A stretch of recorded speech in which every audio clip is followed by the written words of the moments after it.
Chapter 11. The brothers meet.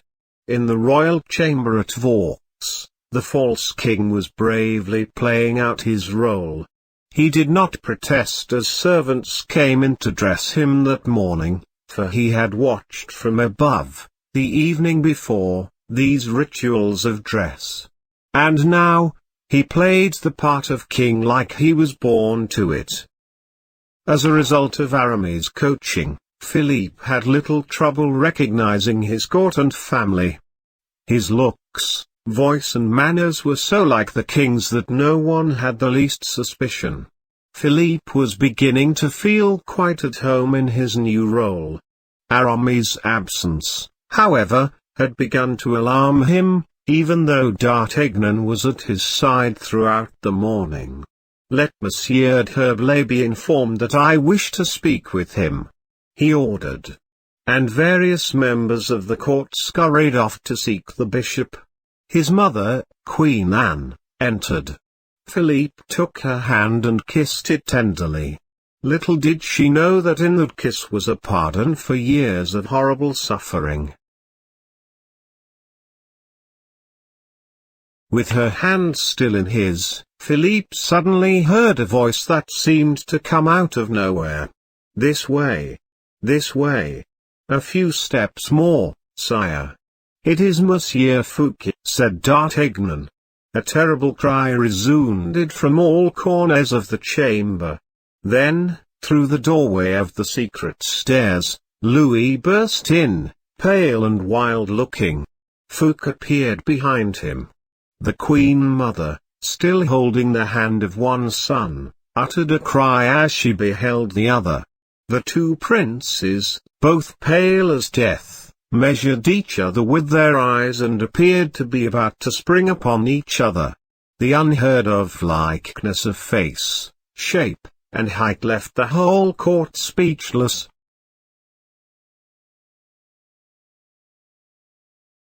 Fouquet was as surprised as anyone. Aramis was right, he thought. This newcomer is as pure a king as the other. D'Artagnan realized at once that in this meeting of the two kings lay the answer to all the mystery of the past few days. "So this is what Aramis has been up to," he murmured. Louis XIV turned and addressed himself to the Queen. "My mother," he said, "do you not recognize your son?" Queen Anne raised her arms towards heaven, unable to utter a single sound. "My mother," said Philippe, from the other side of the room, "do you not recognize your son?" And this time the Queen, overcome with remorse at what she had done to her infant son years ago, sank back in a faint. Suddenly, Louis XIV ran to one of the windows and tore open the shutters, letting the morning sun shine in. Then he bounded towards D'Artagnan and cried, "Look us in the face and say which is the real king." D'Artagnan saw that this brother was used to giving commands.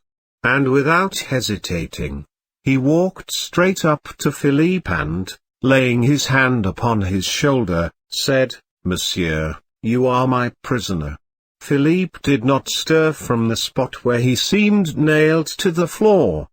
His eyes were fixed upon the king, his brother.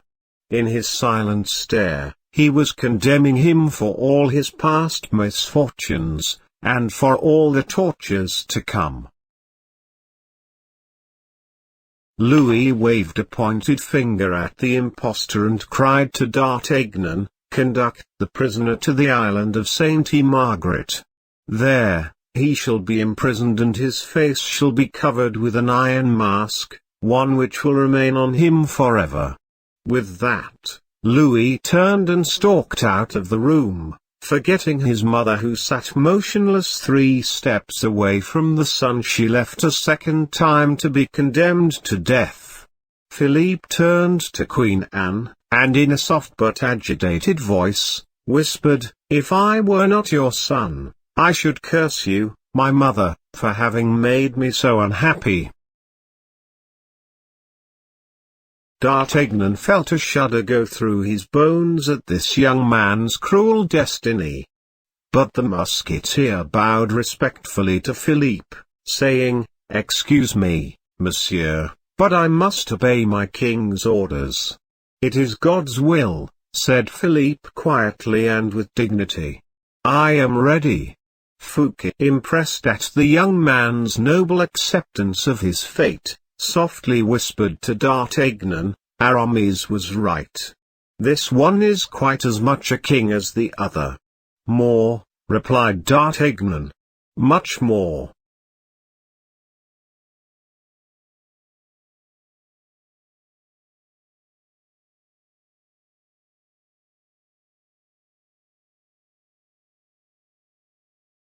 Chapter 12. The King's Revenge. With the false king safely imprisoned in an iron mask on the lonely island of Sainte Marguerite, Louis XIV began his plans for an assault on Belle Isle, where Porthos and Aramis had fled. First, he summoned D'Artagnan. "Monsieur," commanded the king, "assembled the musketeers. You will go immediately and take possession of Belle Isle. Your orders are to blow up the fortress and let no one escape. If you succeed in this mission, it will mean a promotion to marshal for you." "What do you mean, if I succeed?" asked D'Artagnan. "I shall succeed. But you have old friends on Belle Isle," said the king. "It is not easy for a man like you to march over the bodies of his friends." While assuring the king that his orders would be carried out, D'Artagnan nevertheless admitted to himself that the king was right. Except that he knew that men such as Aramis and Porthos were well able to take care of themselves, especially with a little help from their old friend. He decided. So, D'Artagnan gathered the royal forces and set sail for Belle Isle without losing a moment. Meanwhile, on the island fortress, just off the west coast of France, Aramis and Porthos anxiously scanned the horizon. The fishing boats, which had left the island 2 days ago, had failed to return to Belle Isle. "There is something strange in it, Porthos," murmured Aramis. "There has been no storm at sea. And even if every boat had perished, not a single plank has washed ashore." "You are right," agreed Porthos. "And the last 2 boats on the island, which I sent in search of the others, have not returned either." "What? You sent the last 2 boats in search of the others?" finished Porthos simply. "What have you done?" cried Aramis. "We are indeed lost. How shall we make our escape?" "Escape?" exclaimed Porthos. "Why should we want to escape? You told me we were sent here by Monsieur Fouquet to collect taxes for the king. Kindly explain to me, if you will, just what we are doing here." "I have deceived you, my worthy friend," began Aramis. "In what way?" "We are not serving the king, we are his prisoners. I have been banished for supporting a pretender to the throne. The plot failed, and I fled here, taking my good companion with me." "Then, we are rebels," cried Porthos. "Oh, dear Porthos, be calm. We shall get out of this. It is not that which upsets me. It is this ugly word, rebels. My name is ruined forever. No, no, Porthos. You knew nothing of my plans, you have done nothing yourself. I alone am the author of the plot. I needed you, my old companion, and you came without asking questions. I will explain it all to the king." "It is too late," said Porthos sadly, as he pointed out to sea. "Look on the horizon." Aramis followed his friend's gaze to a white spot on the water. "A boat." "There are 2," cried Porthos. as another mast came into view. 3, 4, 5, cried Aramis, in his turn. 6, 7, it is the royal fleet, Porthos. They have blockaded Belle-Isle. So that is what has happened to the fishing boats. Aramis watched as the ships drew nearer. The king will have his revenge, it seems. But we shall not go down without a fight. He cried. Let the cannoneers mount to their batteries, let the riflemen take their places. A small boat was lowered from the royal fleet's lead ship. The 3 rowers, bending to their oars, rowed toward the island and soon struck land at the foot of the fort. A uniformed officer jumped on shore and waved a letter in the air. 2 soldiers escorted him to the pier, where Aramis and Porthos met them. From the captain of the king's musketeers, said the officer smartly, and he handed over the letter with a flourish. From D'Artagnan, exclaimed Porthos happily. Aramis took the letter eagerly and read order of the king to take Belle-Isle, order to put the garrison to the sword if they resist, order to make prisoners all the men of the garrison. Signed D'Artagnan. Aramis turned pale and crushed the paper in his hands. The officer continued. Monsieur D'Artagnan told me to take you both on board my boat and bring you to him. Let us go at once, cried Porthos, encouraged at the very thought of seeing their old friend. But Aramis stopped him. Are you mad? He cried. This could be a trap. Then addressing the officer, Aramis went on, you will return on board your vessel and tell the captain that we beg he will come himself to the island.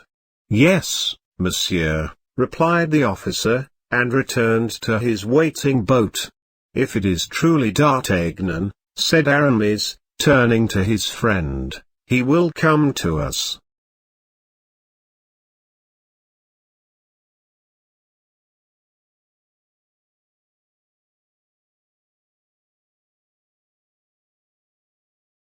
Chapter 13. Orders from the king. Hark! Cried Aramis on the pier a short while later. A boat is landing, and some musketeers are getting out. It is D'Artagnan, no doubt, shouted Porthos in his thunderous voice. Yes, it is I, replied the captain of the musketeers, running lightly up the steps of the pier. And glad to see you both safe. We must talk at once. D'Artagnan then turned and addressed a young officer who was following him. Monsieur, you may remain where you are. I will not require your protection for a few minutes. I'm sorry, Captain, replied the young man. But I have orders not to allow you to talk privately with anyone on the island. I shall therefore be present at your interview. D'Artagnan trembled with rage. Monsieur, you produced orders from the king to see the note which I sent here. I instantly showed it to you. Then you produced orders to come with me to the island. I did not hesitate, I brought you with me. But now you are alone with me, at the edge of a pier set in 30 feet of salt water. Think hard, monsieur, before you cross me. I am only following orders, maintained the officer firmly. Let me explain, monsieur. I have been angry only 6 times in my life, said D'Artagnan softly, and in the 5 times which have preceded this, I have killed my man. The officer became pale under this threat, but stood fast. Monsieur, he replied, you are wrong in asking me to disobey my orders. D'Artagnan raised his foot calmly to mount the rest of the steps, then turned round, sword in hand, to see if the officer would follow him. The officer made a sign of the cross and followed. You are a brave man, monsieur, said D'Artagnan. "But these gentlemen here are my friends." "I know that, monsieur," said the officer. "Very well. Permit me, then, to speak to them without a witness. Monsieur D'Artagnan, if I allowed that, I would be breaking my word as a soldier. However, you are an honorable man. So go ahead, speak with your friends, and do not despise me for committing for you and you alone this dishonorable act of disobeying my orders." "Thanks, 1,000 thanks," said D'Artagnan to the officer. "You have made yourself 3 friends for life." And he hastened to join Aramis and Porthos. "Well," said D'Artagnan, reaching his friends and embracing them. "You can see the difficulty of my position. The king has ordered a blockade to intercept all vessels coming to or going from Belle Isle. If you try to flee, your boat will be seized by the royal cruisers. If you remain here, their cannons will destroy the island. And that young officer over there has orders to prevent me from saving you. The king wants your heads, and he will have them." "We will remain at Belle Isle," said Aramis, "and I assure you, we will not surrender easily." "Let us try something else first," said D'Artagnan. "I have an idea." And he spoke rapidly and softly to Aramis alone. Aramis listened intently, nodding as D'Artagnan spoke. At last, he cried, "Perfect." Moments later, D'Artagnan left Belle Isle with his steadfast companion, the young officer. Returning on board his ship, D'Artagnan assembled his council, which consisted of all the officers serving under his command. "Gentlemen," he began, "I have been to Belle Isle and found it to be a good and solid garrison.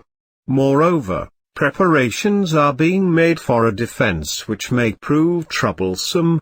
Therefore, I intend to send for 2 of the chief figures leading the defense. Once we separate them from their troops and cannons, we shall be no better able to deal with them."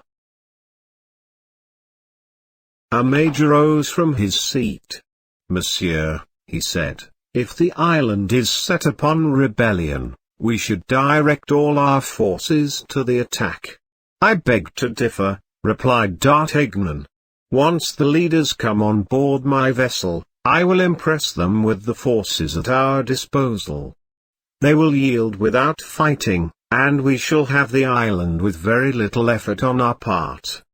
The officers around the table looked at one another, nodding. D'Artagnan's reasoning sounded good to all of them. Abruptly, however, the young officer assigned by the king to follow D'Artagnan stood up and drew a folded paper from his pocket. He placed it in the hands of the captain. "What? Another order?" exclaimed D'Artagnan in disgust. "Read, monsieur," said the officer. D'Artagnan unfolded the paper and read these words: "Monsieur D'Artagnan is hereby ordered not to assemble any council whatever, or to deliberate in any way before Belle Isle has surrendered and the prisoners have been shot." Signed Louis XIV. The blow was direct, it was severe, deadly. But D'Artagnan did not give up yet. "Gentlemen," he said, turning to his officers again, "since the king has charged someone other than myself with his secret orders, it must be because I no longer have his confidence. I will therefore go immediately and carry my resignation to the king. To your posts, gentlemen. We are returning to France." D'Artagnan secretly triumphed while speaking these words. With the fleet en route for France and the blockade thus lifted, Aramis and Porthos might safely escape without fear of being captured. "I suppose," D'Artagnan added bitingly, turning to the young officer, "you have no orders objecting to this?" He did indeed. To this plan, the officer presented still another order from the king. D'Artagnan read from the moment that Monsieur d'Artagnan shall have expressed the desire to resign his post, he shall no longer be considered leader of the royal fleet, and every officer placed under his orders need no longer obey him. Signed Louis XIV. Brave and reckless as he was, D'Artagnan turned pale. A shudder ran through him. Every detail had while speaking these words. Monsieur, said the officer, coming up to him, I shall be ready to depart as soon as you are. I am ready, replied D'Artagnan, subdued by forces he could no longer control. The young officer immediately commanded a small boat from the fleet to convey the two of them back to France. As they stepped into the skiff, D'Artagnan still hoped to reach the king in time, and plead for the lives of his friends. Too late. The sound of a cannon rolled over the waters, then another, and two or three more still louder. They have opened fire upon Belle Isle, said the young officer.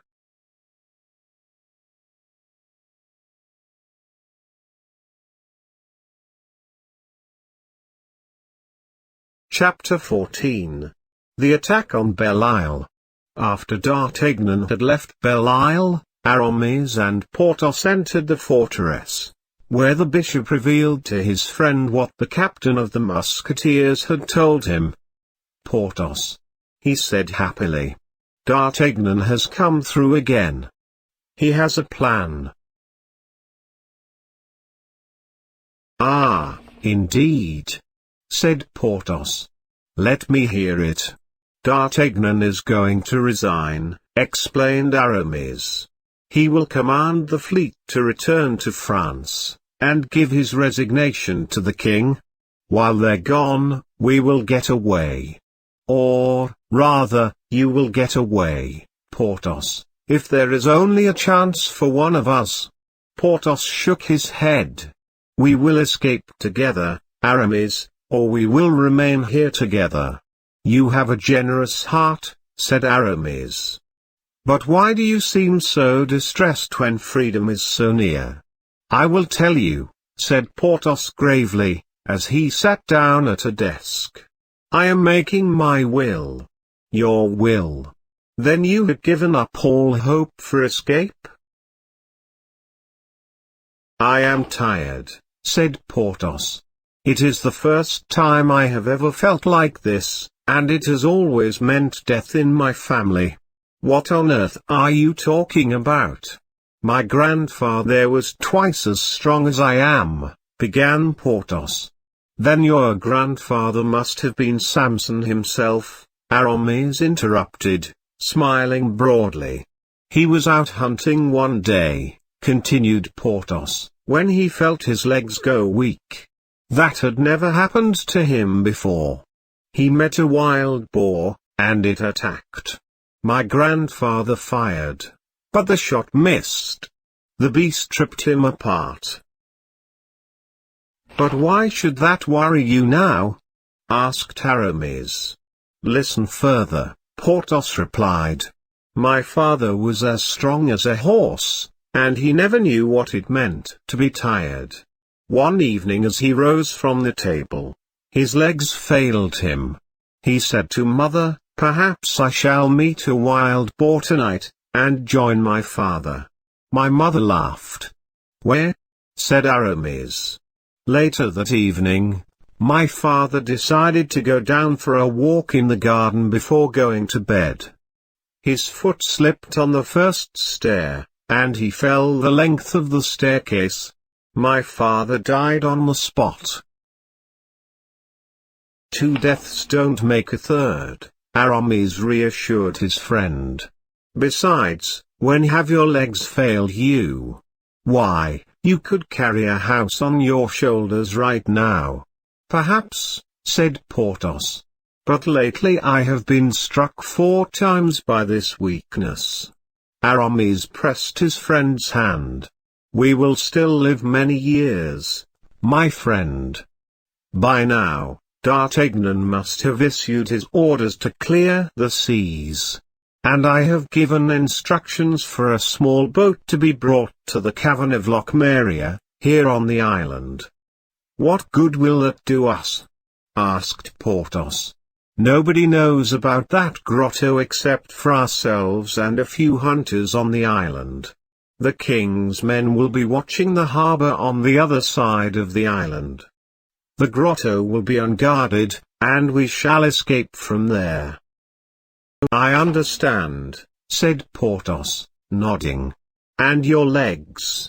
Oh, excellent just now. All at once, a cry sounded. To arms! To arms!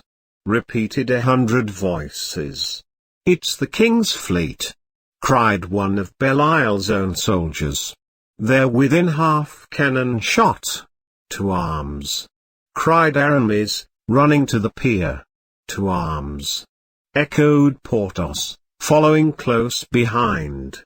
And 5 minutes later, the cannonade began.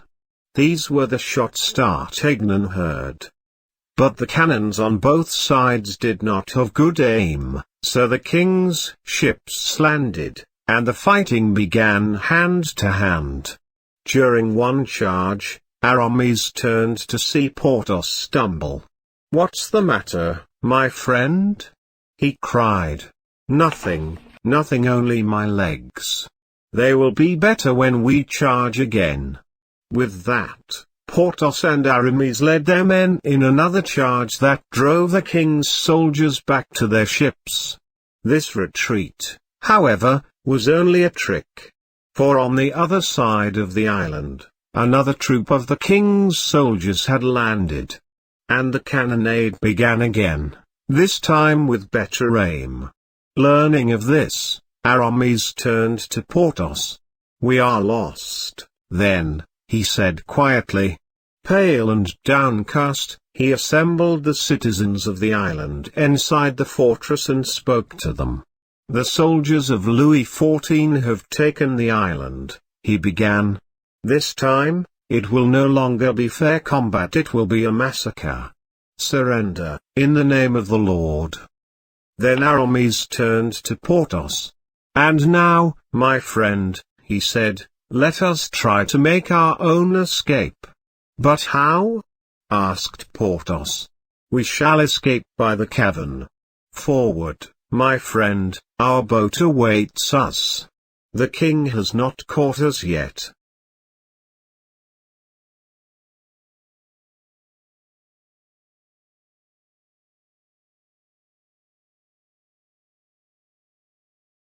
Chapter 15. In the Grotto. Midnight was advancing as Porthos and Aramis reached the grotto of Lochmaria. Because it was black and forbidding, few men dared venture into the depths of its ancient caverns. Fewer still found their way out again. Those who had, including Aramis, knew that the cave consisted of a series of 4 chambers, each divided by enormous stone pillars. The entrance to the 3rd chamber was partly blocked by a vast boulder.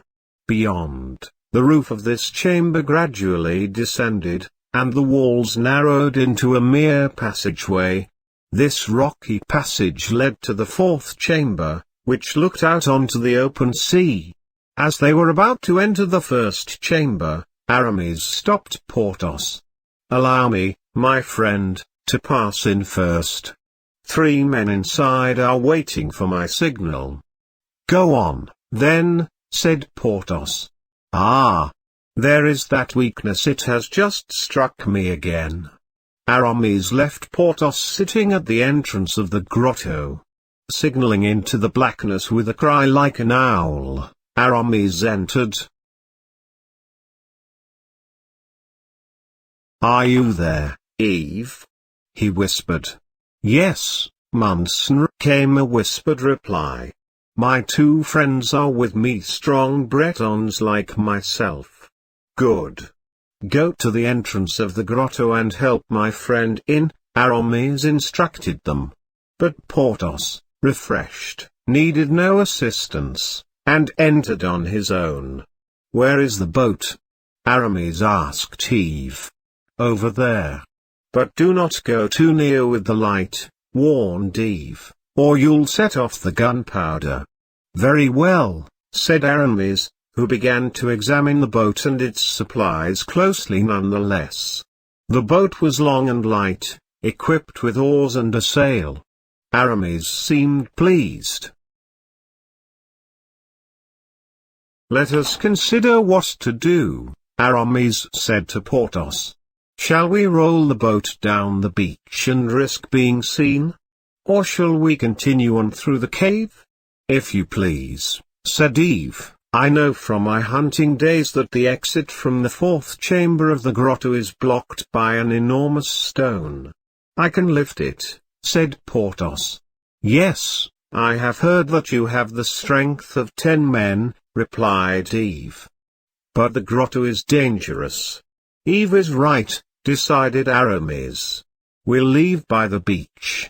As the robust Bretons were preparing to roll the boat out to the beach, the distant barking of dogs was heard. Aramis darted out of the grotto, followed by Porthos. It is a pack of hounds, exclaimed Porthos. They are upon a scent. Who can be hunting at a time like this? Accursed dogs! Cried Aramis. It is as they are hunting. Within minutes, Aramis' fears were realized. The yelping pack of dogs closed in on the entrance to the cave. Aramis posted himself at a lookout between 2 rocks, and called back to his men, "It's the king's guards." At that moment, the hounds rushed into the grotto and filled the cavern with their deafening cries. "Ah, the devil!" said Aramis, collecting his wits. "We have but one hope left. The dogs must not leave the cavern. Their masters must not come in after them and discover our boat." Aramis turned to his companions. "The dogs will be forced to stop at the great stone. We will kill them there." The Bretons sprang forward, knives in hand. In a few minutes there was a concert of howls and then nothing. "Very good," said Aramis coolly, when the men reappeared. "Now for their masters." "What is to be done with them?" asked Porthos. "Wait for their arrival, conceal ourselves and kill them," replied Aramis. He took up a musket and placed his hunting knife between his teeth.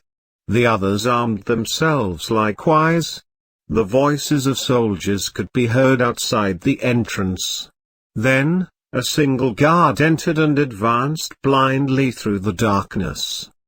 His way was immediately blocked by the barrel of Porthos' musket. The soldier raised his hand and laid hold of the icy weapon. At the same instant, Eve's knife fell upon the young man. "Jacques! Jacques!" came voices from outside. Aramis and Porthos listened as the soldiers cried out to their companion. "Into the grotto! Into the grotto!" And the dim light of dawn revealed several human forms at the mouth of the cave. "Fire!" commanded Aramis. A discharge of musketry exploded in the cavern. At the same instant, cries and howls burst forth from the wounded. A second discharge resounded, and the few remaining forms drew back and reassembled outside. "Is it the devil in there?" asked one of the terrified soldiers. "Listen," said another soldier. "Here come reinforcements." A company of guards, 75 strong, arrived at the grotto of Loch Maria. "Where are the others?" cried the newly arrived soldiers. "Dead." And the survivors excitedly related their story. "Into the grotto!" cried the troops, and they advanced into the blackness of the cavern together.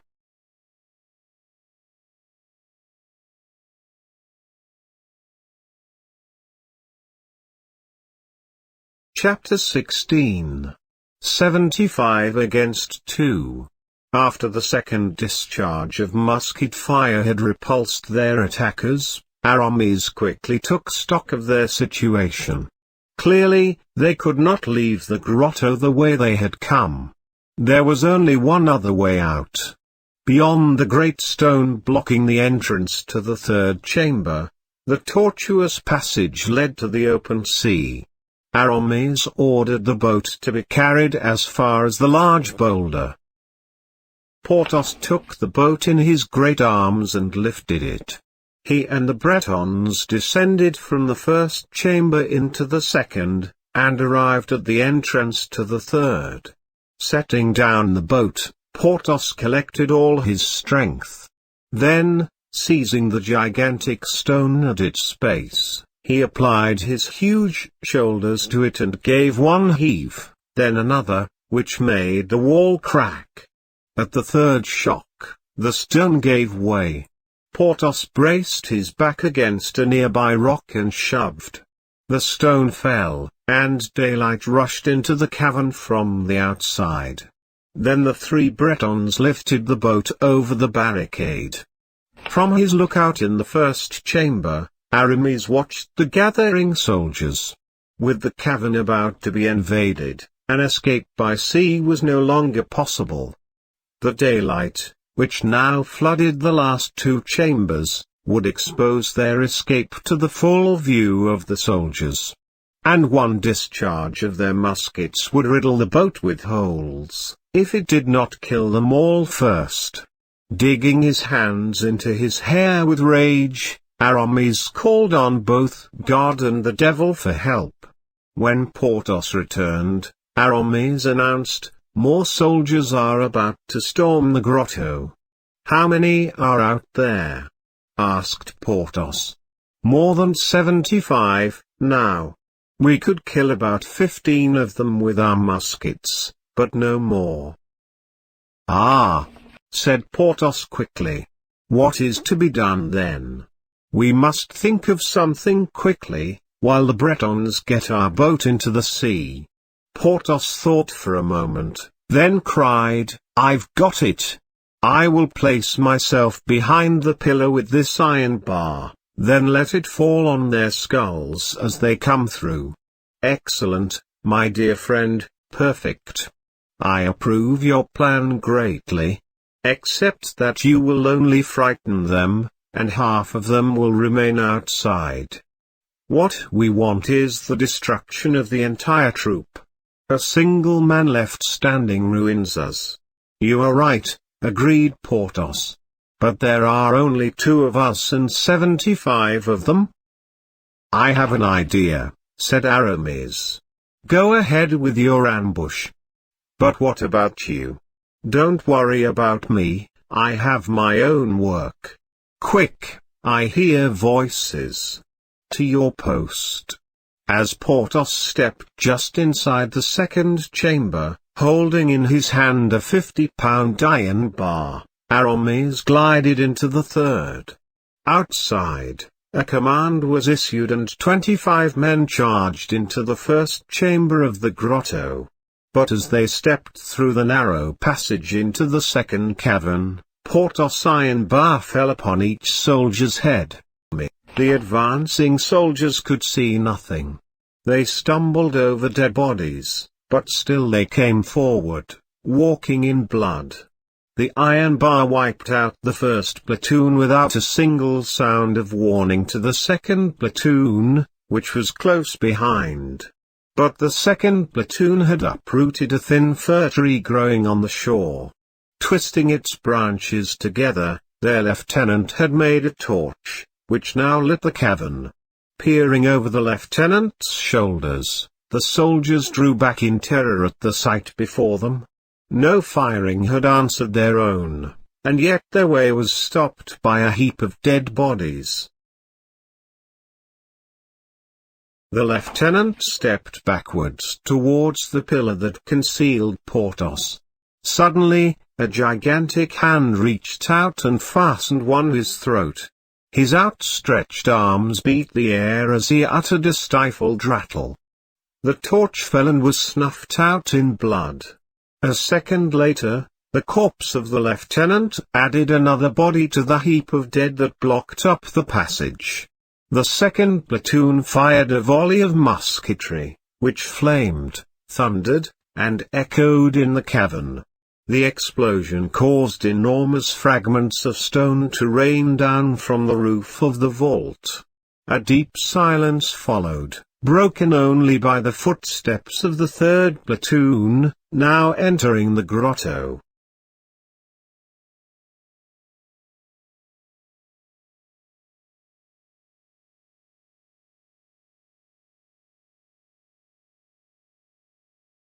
Chapter 17. The Death of a Giant. Porthos felt a gentle touch on his arm. A voice murmured in his ear, "Come." "Oh," said Porthos. "Hush," said Aramis, still more softly. And leading Porthos into the third chamber, he showed him a barrel of gunpowder weighing from 70 to 80 pounds. A fuse extended from one end.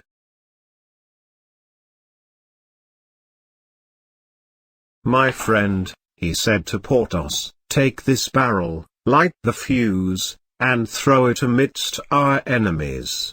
Can you do so?"